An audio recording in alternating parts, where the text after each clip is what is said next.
Delhi police کے defence میں خدمات انجام دینے والی رابعہ سیفی کی عصمت ریزی اور قتل کی دل دہلا دینے والی واردات کے سامنے آنے کے بعد پورے ملک میں غم و غصے کی لہر دوڑ گئی ہے۔ ملزمین کی گرفتاری میں ہو رہی تاخیر سے لوگوں کا غصہ بڑھتا جا رہا ہے۔ رابعہ سیفی کے قاتلوں کو جلد سے جلد پھانسی کی سزا دینے کا مطالبہ زور پکڑنے لگا ہے۔ آج اسی سلسلے میں جمعیت العلماء کے مقامی ذمہ داران نے ایک وفد کی شکل میں ضلع کلکٹر سے ملاقات کیا اور انہیں ایک میمورنڈم پیش کیا۔ میمورنڈم میں یہ کہا گیا کہ ملک میں عورتوں پر ظلم و بربریت کے واقعات بڑھتے جا رہے ہیں، جس کی وجہ سے بین الاقوامی سطح پر ملک کی چھوی خراب ہو رہی ہے، انسانی حقوق کی بھی بری طرح سے پامالیاں ہو رہی ہے۔ دہلی پولیس جیسے لوگوں کو سیکورٹی فراہم کرنے والے ادارے میں خدمات انجام دینے والی خاتون اگر محفوظ نہیں ہے تو عام عورتیں کتنی محفوظ ہوگی اس کا اندازہ لگایا جا سکتا ہے، اور یہی بات سب سے زیادہ تشویشناک ہے۔ 27 اگست کو رابعہ سیفی کے ساتھ پیش آئے واقعے کی اعلیٰ سطحی جانچ کرنے اور ملزمین کو پھانسی کی سزا دینے کا مطالبہ کیا گیا۔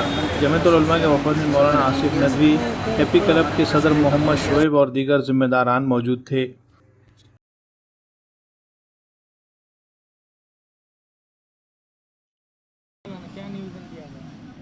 گزشتہ 28 تاریخ کو دہلی کے اندر اور ہماری سینٹرل گورنمنٹ کی ناک کے نیچے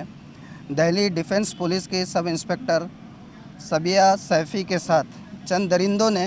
انتہائی وحشیانہ انداز میں اجتماعی آبرو ریزی کی اور اس کو بے دردی کے ساتھ قتل کر کے پھینک بھی دیا ہے۔ افسوس کی بات یہ ہے کہ یہ واقعہ دہلی میں ہوا، جہاں کا پولیس انتظامیہ سینٹرل گورنمنٹ کے انڈر میں ہے،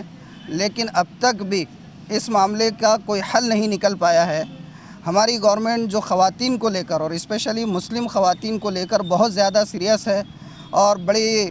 گزشتہ 1 اگست کو ہماری گورنمنٹ نے پورے انڈیا کے اندر یوم حقوق مسلم خواتین کے نام پر منایا ہے،